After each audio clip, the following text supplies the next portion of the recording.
Hey, brothers and sisters, what's up? This is the Reluctant Nabi back again, and a continuing saga in the Afro community, but it's not going down the way people think. And I'm gonna break some stuff down, right? Now, actually, the idea of this video came as I was reading some supplies, Lord have mercy, reading some replies to Michael Jackson variety video. And quite frankly, to my surprise, however you want to say it, there's a lot of respect for Afro fathers. There's a lot of respect for Afro fathers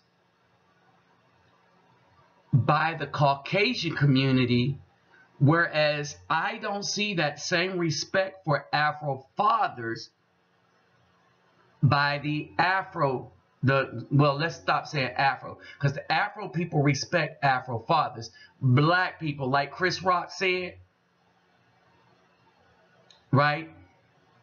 They're the ones that want to carry on the mantra of the single you-know-who, to say that good men are no good. In other words, in some of the live streams, I've been showing you the commentary of many of the women on YouTube, the you-know-who women, the BAWs. All right, the you-know-who. We'll just refer to them as you-know-who, right? The you-know-who women who have stated out of their mouths, one, that they don't need no man. And then they'll turn around when you can really put the statement back up in their face. And the memes that these women make up in their face, you'll have a woman say, we haven't said that, and we could put it up. All right. There are shows that I still have on my computer of women stating that. And there's the you-know-who's are stating that in order to, if you want to talk to them, you need to handle their bad attitude, whereas every other group of women on earth says, we're going to give you a good attitude because we want you to talk to us. And then these women have their minions running around saying that we owe it to them to choose them.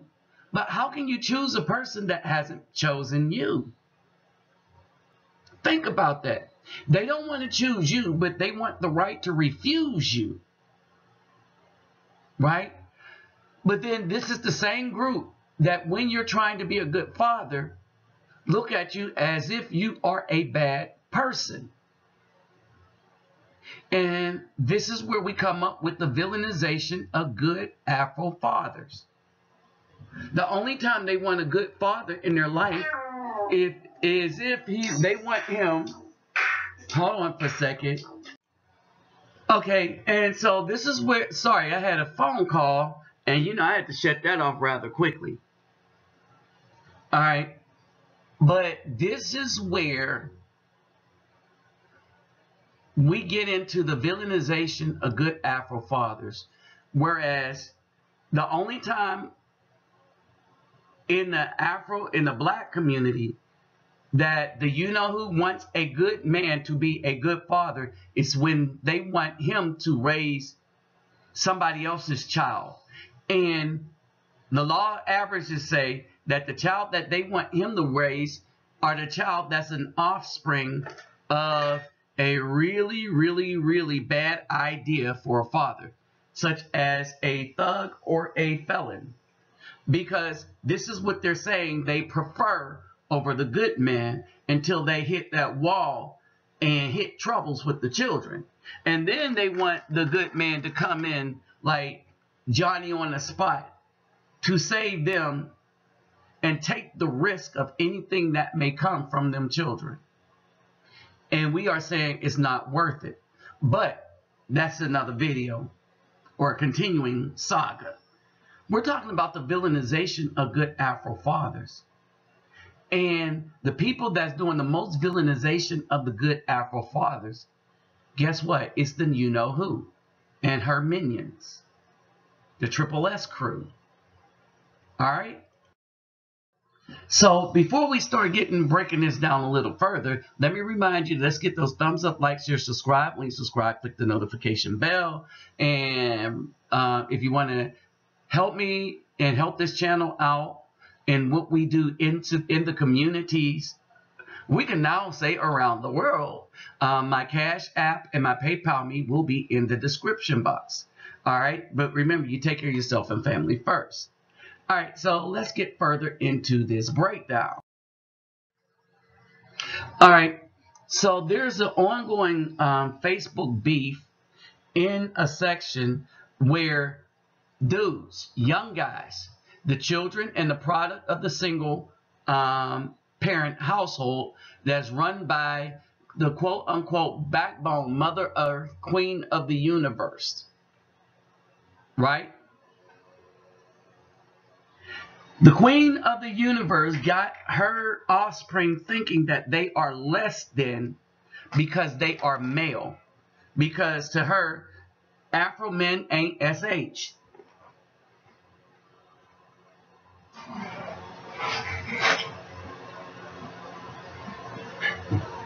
All right.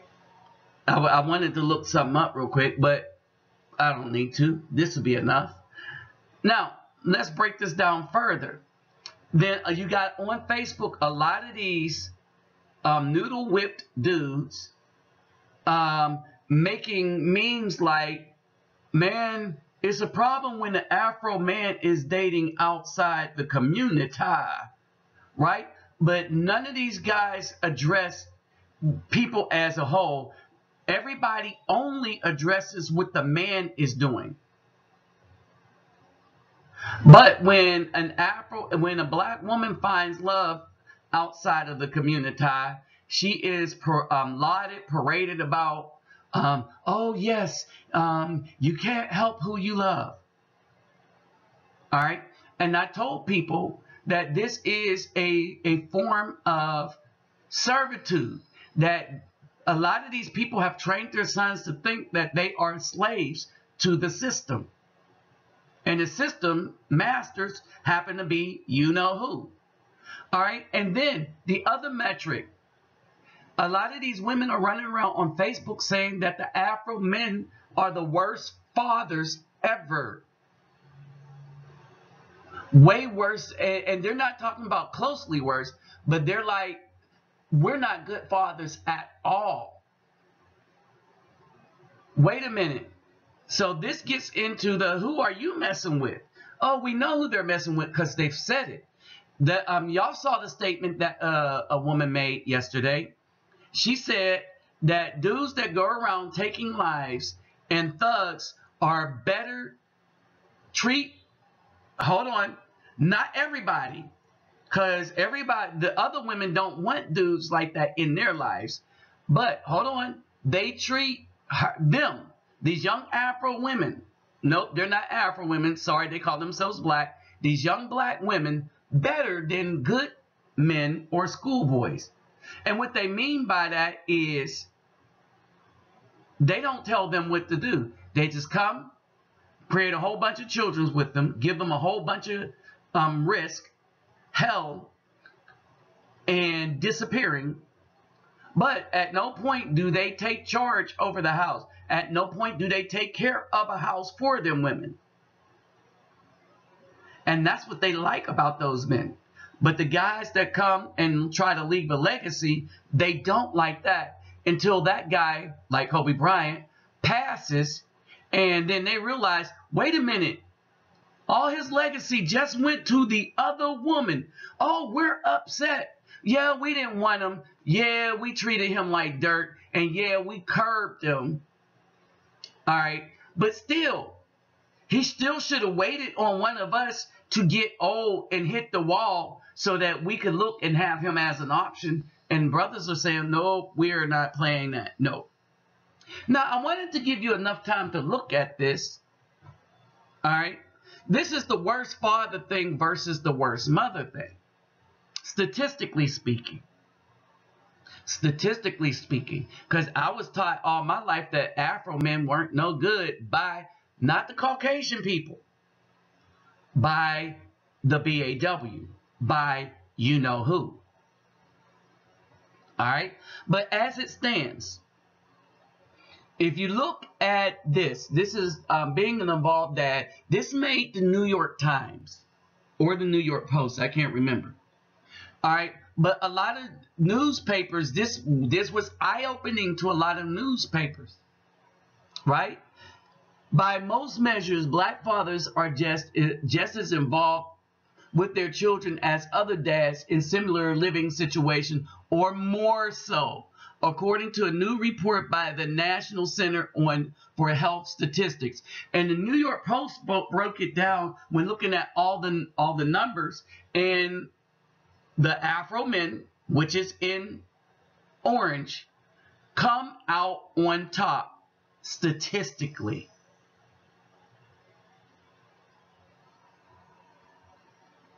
They come out on top by average statistically. Whereas if you look at the percent of children in poverty by race and family type, when you look at the violence that the children suffer, all right, and the research that came out about that, you know who that's going to be the hands of, be to the hands of, or who that is going to be in the hands of. All right, y'all, I'm forgetting English. Got too many languages in my head. All right, don't worry about it. At the end of the week, I'll probably get some of them off my head. But if you look at this, the ultimate best place for a child is with the biological mother and father in the confines of a relationship, as biblically defined as husband and wife. All right. The worst place for a child, no matter what racial group you look across, is going to be with the single mother. And the very worst single mother for a child to be with, when you look across this, would be the single black mother. That's according to these statistics here. All right. And when you look across the globe, especially in Western countries, this dynamic is going to stay true no matter which country you go into and which race you go into. The graph is going to look the same. The best place for the child to be is with the biological father and the mother. The next best place for the child to be is with the single father if there's a split. So statistically, everybody understands that the best place for the child to be is with the single father if there's a split. The worst place for the child to be is with a single mother. And this is research and stats that the courts know, the family courts know, everybody knows. So why do they continue to give the child to the mother if they're looking out for the best interest for the child? Because they're not looking out for the best interest for the child. They're looking out for the best way to destroy men across all racial lines. In Oklahoma, a senator is supporting a new child support thing. And again, this is to get money. This is to grab money from men, because men are leaving women alone because of this child support thing. And so they're losing that revenue. So they want to start child support while the baby is in the womb of the mother. Right? Which means any woman can accuse any man of being the father of her child, and he immediately is charged with child support. Right? All right. So what happens when the baby comes out? They do a DNA test and the baby's not his. All right. In many of these cases, this is going to be the case. Right? All right. So here's the question. The money that he already paid to the mother, do he get that back? See, there's the slippery slope with this. They're not looking for justice. And keep this in mind. These are democratically elected people that's trying to just really crush men financially in this country, to the point where they're saying we do not want hardworking men in this country. We only want the criminals and the women. I don't know. That's the message I'm getting. All right. So let's look at this a little closer when we talk about the villainization of the father. Okay, so ladies and gentlemen, now we get into this. When we look into the strife that comes into a home when you have strong men, strong-minded men that have made something of themselves, right? And when the woman has been able to manipulate the father to be at the point of weakness, and this goes on to a lot more houses than you think of, because in our culture we have a thing called happy life, happy wife, happy life. Think about it. Happy wife, happy life. You're not happy then, right? And so what we have that happened here is you had a rift in such a rift in Kobe's family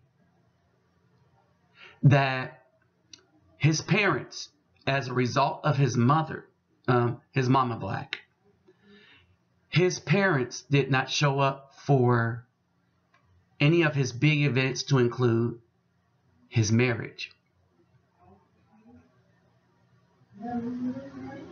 All right, or his induction. None of his big stuff did they show up for. Such is the beef and rift between them that his parents did not show up for anything. Now, when you look at the picture, who's running things, right? Our system has conditioned men to be so weak in their relationship with the BAW that it caused rifts when the sons decide that they're going to be the strength that their fathers weren't. Here's another thing. This rift is due to control that women don't like to give up of any of their males. Their daughters, they'll send out there, be independent. All right. But their sons, their daughters, they tell them, go and be a good black woman. Their sons, oh, you'll always be my baby. Why is it that the males are always the woman's baby in the Afro community, in the black community? You see what I'm saying? We need to cut that mess out. But I know a lot of y'all heard that there was serious beef between Kobe and his mother. And this is what happened. Kobe, the mom, they asked for a loan from Kobe. He gave them 290, 200 and something. He gave them upwards to 200 and something $1,000. But she wanted 400. She wanted 400,000. She wanted 400. Who wanted? She did. Your mama black. All right. What she decided to do was to sell more than 100 pieces of memorabilia without Kobe's knowledge to an auction house who paid her in advance. This has 45.5 million, but it don't matter the money, right? She took an advance pay to sell Kobe's stuff, his memories, his legacy. Why? Because a legacy don't mean anything to BAWs. And in these cases, no matter how big you get, you are seen just as a check in most cases. Only on rare occasions do the BAW see you as something less than a check, and only on rare occasion still do they even see you as a man. Think about this, because they trained their daughters to always refer to a grown Afro man with more strength than them as their baby. Why is that? To keep control over that man. All right. Under the story, it says his mother claimed that Kobe given her rights to the item. Kobe sued the auction house and settlement was reached, stating that 6 of Kobe's items could be sold. That included 2 high school basketball uniforms and 2 rings from the 2000 Lakers championship team. Think about that. Things that he worked for and wanted to keep. The mom said that's his legacy. F that. I want his money off of his stuff. So I am going to sell my son's stuff. And the father just went along with it. All the beef is really between the Kobe and his mom. He kind of made amends with his father. All right. But the fathers seemed like he was too afraid to step up, because in this society, a man that acts like a man is villainized. Yeah, we talk about the villainization of the Afro man as a father. The villainization of fathers, period, if we're going to try to be a good one. Now, pay attention to this. At the same time, we have the villainization of good fathers. We have the sainthoodification, if I can say that, of dangerous mothers. They understand this, especially in the Afro community. They warped and made opposite the legacy of good men. They said that the good men were bad and the bad men were good. And the men that were doing good, which was the majority of men, they said that's the minority. And then they said these women, and remember, all this is being promoted not by the Caucasian, not even by the media anymore, because the media can't promote this. You know why? Because when the media tries to falsely promote these false stories of men being Afro, men being bad fathers, somebody from the New York Times, there's enough people that have this data that's going to put this and put that reporter on blast.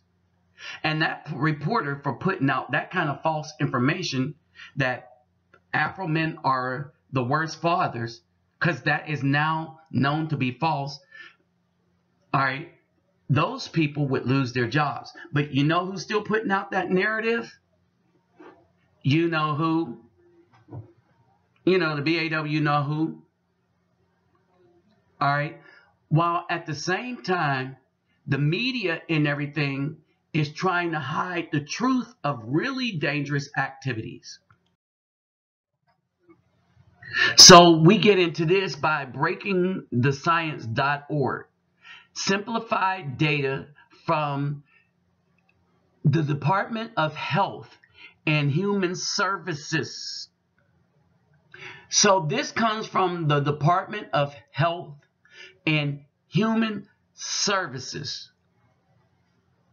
Now, as we talk about how come stuff like this gets buried, and there's the Harvard study. I have the Harvard study that shows that 70% of domestic violence is initiated by the female. Yeah, you heard right, 70%. But that's another video. And I think I put that up. So look up Villanization Harvard study, and you might find that video. All right. But in this case, the Department of Health and Human Services. Now, why do I know about all these things? Because I went through these things. I know what these people do now. All right, because it's a sad thing that was done to my life for trying to help out 3 children by none other than my sister. All right, so let's be clear, right? The Department of Health and Human Services data shows that children abused by one parent between 2001 and 2006, 70.6 were abused by their mothers, whereas only 29.4% were abused by their fathers. Children who died at the hands of one parent during the same period, 70.8%, that's 71%. It was by their mothers, whereas 29.2% by the fathers. All right, now, if you look at the chart, when they use abused and neglect and fatalities.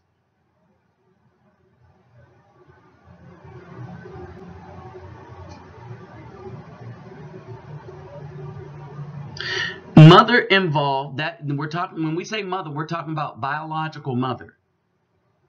So this is the biological mother versus the biological father.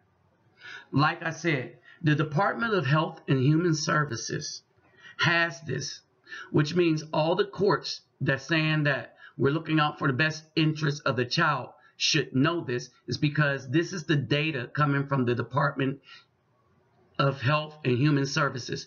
And even though they have all this data that shows that the father is the best place for the child to be, the courts and the legal system still puts the child with the mother. Why? Because they're vilifying good fathers. All right, intentionally. And they're doing it as a lie, as a falsehood, because they have this information. If I have it, they have it. It's the Department of Health and Human Services. So it is a department that works with the courts, the family courts, the government, welfare, all these groups that deal with families and children know this information. So now we get into the realization from Caucasian people. All right. And this is 2 guys, Jeff Warner and Foster Matt, right? They said most of the people in these posts are youngsters, many whom did not have fathers, I'm guessing, because they don't seem to know how strong male figures in a house of 6 boys are supposed to lead and act. And they're talking about Joe Jackson here. At any rate, kudos to Joseph for putting these boys out there and making their lives nothing short of magical. But clearly, Joe got these boys to the pinnacle in their industry, and that's not mentioning the girls. No pregnancy, drugs, or wild scandals, except for LaToya victimization. Emotionally, they did as well as could be expected and had uber long careers. Frankly, he should have had a star on the Walk of Fame. It's because of his drive that Michael knew how to train himself. And it's because of that training that Michael became the king of pop. So Caucasian people are calling him the king of pop. Understand this. Remember, there are millions of humans that can sing. And I would imagine many thousands that can sing and dance, that have good looks. It takes something extra in my book. Joseph was that something extra. I'll put the video in the description box. All right, Jeff, he said, and contrary to popular sentiment, Joe Jackson negotiated the best deals for his family, right?